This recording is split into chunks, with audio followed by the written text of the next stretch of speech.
Hello, I'm Dan, and welcome to my channel. First off, I'd like to say that this is my very first video. Thank you, thank you, thank you. And I'm here to share with you my castle building project. I will go over the original concept, the materials I used, my failures and my successes, as well as my future plans on finishing this project. First, I'd like to give a little background about myself. I have always liked drawing. I think my interest started when I was a kid, like so many others. You know, as kids, we are most imaginative, but somewhere along the line, life tends to interfere with that and we lose that creative side. Which is one of the reasons why I'm making this and quite possibly other videos. My hopes are that maybe I can help the two of you watching this video, wink wink, keep those creative juices flowing. Now, onto the main event. How did I come up with this project? Well, I'm so glad you asked. In our home, we have a bay window that my wife loves to decorate for each holiday. In fact, she has a set of Mickey and Minnie dolls for every holiday.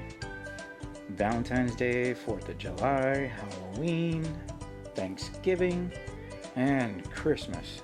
My gosh, she has a lot of Mickey and Minnie stuff for Christmas. I think most of the Christmas ones are animated too.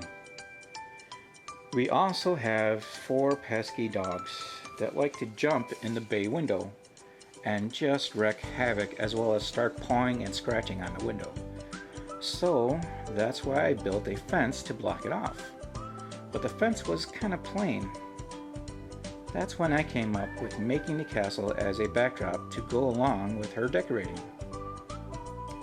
Now, the original design was to be 2 pieces of plywood I was going to paint the castle on, with a row of lights in the middle that would shine upward to highlight the castle.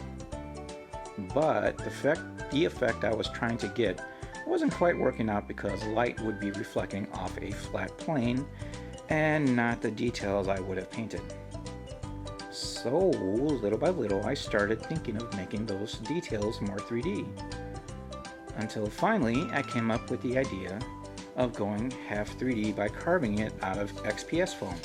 This stuff.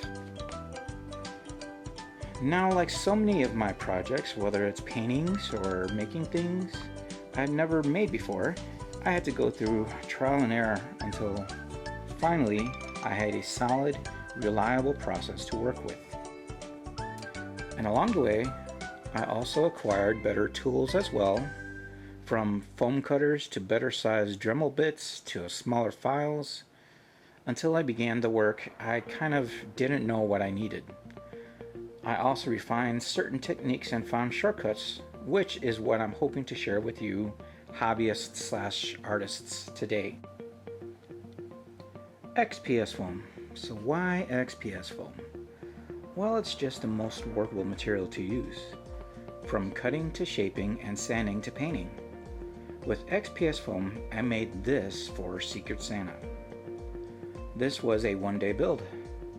I painted the sky on a canvas board, drew the logo on XPS, cut it out, shaped the details, sanded, Mod Podged the whole thing to seal it, spray painted gloss black, then chrome.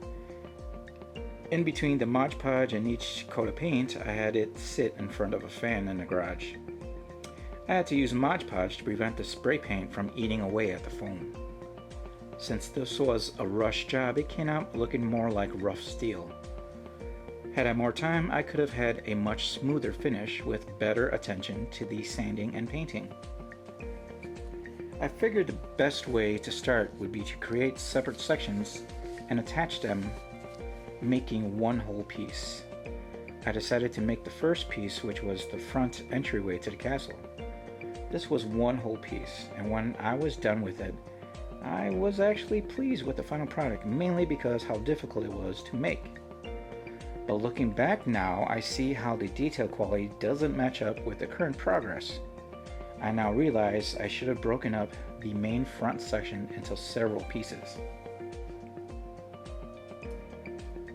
Now I realized that I couldn't get the depth I was looking for because the sheets of XPS foam come in 2 feet by 2 feet by 1 inch. I had to glue 2 sheets together. Spray glue adhesive is not an option. I needed a more reliable glue. I decided to go with Gorilla Glue for the better bond. I think I'll be testing some craft glue made by Beacon later. The positive side about Gorilla Glue is the strong bond it has. The negative side is when cutting through it leaves an obvious groove. I tend to use my Dremel to grind down that groove, then fill in any excess gouging with wood filler. I wound up trying different mediums for fixing gouges or holes. Someone once said to use plaster of Paris. I tried it. Nope, never again. It left a powdery residue that just messed with everything else. That's when I tried wood filler, and that works beautifully. When sanded, it blends well with the foam. For the detail around the clock, I initially thought of cutting out the detail out of the foam. But after the first try, I realized I had to cut it out of a thin piece of balsa wood, then glue it onto the foam and add more wood for the trim work. I also used the round pin heads of these pin needles for the small detail work I couldn't get out of my Dremel. I just cut most of the needle off, leaving just a tiny bit I then used to stick into the wood. Now, as far as the multiple piers that exist in the front, I used various sized dowel rods I shaped with the Dremel, but I couldn't figure out how to get other shapes too difficult for the Dremel tool. That is until I came across foam clay. Now, like everything else, there are pros and cons with foam clay. Pros: you can make any shape you need, and once dried and hardened, you can sand and paint. Cons: it takes forever to harden. For me, it just wasn't really worth the wait time, so I won't be using it again. I also had to learn about wiring LED lights to the castle because, well, why not? I bought the perfect size lanterns meant for model trains. Thankfully, I bought them in bulk. I also bought some stand-up lanterns for the bridge I'll be making later.